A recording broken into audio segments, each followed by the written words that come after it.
How's it going, trainers? So for this year's Global Pokemon Go Fest, we're going to be getting exclusive moves when we evolve certain Pokemon. Some of these moves have been previously available through Community Days and Raid Days, while others are returning legacy moves from the first couple years of the game. But regardless of whether they're old or new, today we're going to discuss how good these moves are and if they're worth picking up. So without further ado, let's get into it.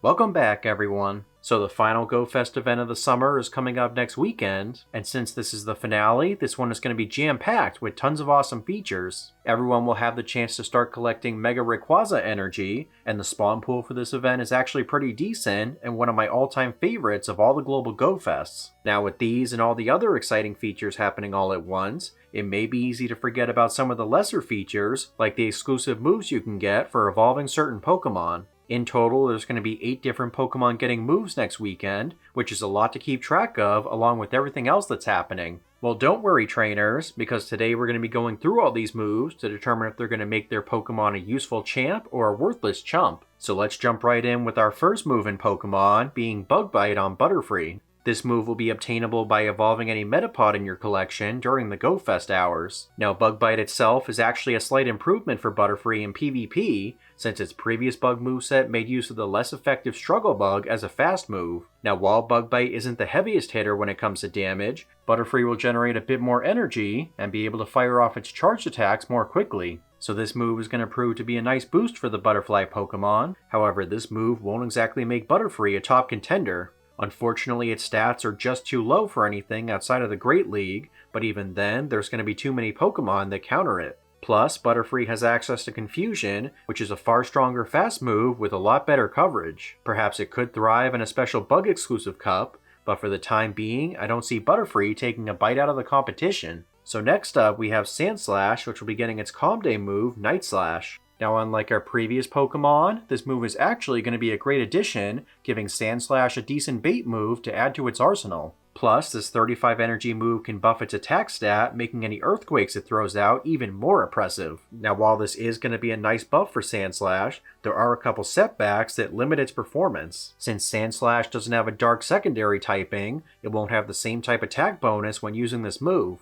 Also, this move's attack buff will really only impact its charge moves, as such a boost doesn't really synergize with low damage moves like Mudshot. So while Night Slash does improve Sandslash in some areas, it's still not going to be a top contender by any means. Now before we move on, I should note that this move will likely be available as part of the Calm Day wrap-up event in December. That event covers every Calm Day Pokemon from the past 2 years, so Night Slash will likely be available at that point. However, if you have a good Great League Kanto Sandshrew that you've been waiting to evolve, then this might be the best time to do it. But moving on to our next Pokemon, we have Clefable, who will be relearning Pound. So honestly, I really can't say anything positive about this move, as it's considered one of the worst moves in the game. It was intentionally nerfed to keep Chansey and Blissey from being too strong, since their stats make them perfect bulky tanks for PvP. But that being said, it's a legacy move that Clefable could learn back in 2016, so while it's not going to be anything useful, it makes for a fun novelty move for Clefable.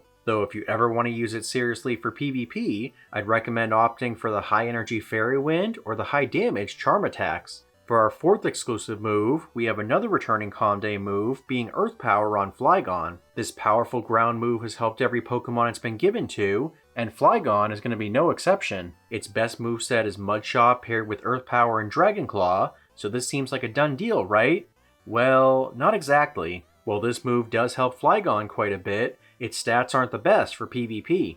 Plus, its variety of weaknesses makes it an easy target, and it's not particularly bulky either. Now, this move does help improve its raid performance, however there are better ground-type attackers to choose from, such as Excadrill, Garchomp, and Groudon. But all things considered, if you're new to the game or have a good Trapinchim Go Fest, I still recommend evolving Flygon, as the Hoenn Dragon will still have some niche use with this move. So for our next Pokemon, we're going to be taking things over to the Sinnoh region with Roserade. However, the boutique Pokemon isn't getting just one move for Go Fest, rather it's getting 2, being Bullet Seed and Weather Ball Fire. Now these moves make for a really interesting combo, as they give Roserade a high energy generating fast move, as well as a spammable charged attack for baiting. Now between the two, I'd say that Weather Ball is definitely a need for Roserade for PvP, but when it comes to Bullet Seed, I'd say that Poison Jab is often the better fast move for it. Its solid high power fast move works well with its offensive stats. Though regardless, I'd still get some that have both fast moves, as each of these moves have their own strengths and weaknesses. Now while these moves make Roserade a spammy offensive force,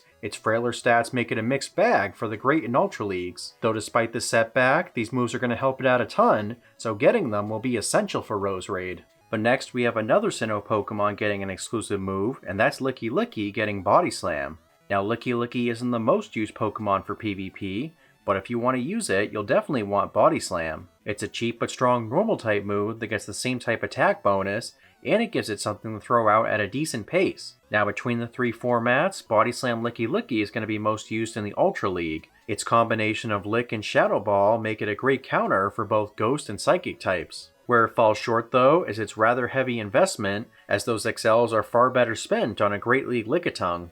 Still though, I wouldn't say it's a bad Pokemon, and Lickilicky would be useful in the eventual Sinnoh Cup, so I'd say you should evolve at least one or two to get Body Slam during GoFest. Now up next, we have one of the best exclusive moves on our list, being Outrage on Salamence. The return of Outrage Salamence has been a long time coming, and I'm really excited to finally have it back. So when it comes to Salamence, the Dragon Pokemon has the stats to be an impressive raid attacker, with the only problem being that Draco Meteor was just too slow. But getting Outrage cut its time to charge down significantly, allowing it to deal more damage much quicker. Now if that wasn't enough to convince you, then let's check out some stats. When it comes to Dragon-type raid attackers, Salamence takes 3 of the top 10 slots for Dragons. Its regular form is number 10, the Mega is number 2, and the Shadow form takes the crown at number 1. Of course, this is if Salamence has access to Outrage, so that should be reason enough for you to evolve a bunch while you can. So now we've come to the final exclusive move on our list, and with Outrage Salamence being second to last, it's going to be a tough act to follow. Unless of course that final move is Meteor Mash on Metagross. This particular move is the absolute GOAT on our list, and one of the best overall moves we've seen in Pokemon Go that turned the meager Metagross into an absolute monster. Literally this move helps it across the board for both raids and PvP. In the Go Battle League, Bullet Punch, Meteor Mash, and Earthquake are going to be the optimal moveset. And for raids, Meteor Mash Metagross claims the 1 and 2 spots for the best Steel-type attackers in the game. And when we finally see its Mega make its debut, there's no doubt it's going to be up there as well. And all of this isn't even mentioning how Meteor Mash Metagross makes for a solid choice in the Master League and the Master Premier formats. So if you need to evolve any Pokemon during GoFest next week, Meteor Mash Metagross has to be a priority. And those are going to be all the exclusive moves you can get during the Global GoFest event. Hopefully this list helped you decide on which moves you have to prioritize, but if you need one last look, I'll put my ranked list of what I believe to be the highest priority Pokemon on the screen. Now to be fair, I recommend getting all these Pokemon if you have the space for them in your box, but if you don't want to clog your inventory with stuff you don't think you're going to use, it may be best just to stick with the essentials. But now I want to know what moves you're most looking forward to for this weekend's GoFest. Are you looking for something for PvP? Or are you like me and you're eagerly waiting the long-awaited return of Meteor Mash? Either way, be sure to let me know down in the comments. And if you enjoyed this video, then consider giving it a thumbs up and subscribing for more Pokemon content. Also next week, we'll have a couple quick tips for GoFest that you're not going to want to miss. So until then, thank you all so much for watching, I hope you have a great day, and we'll see you all in the next video. Take care.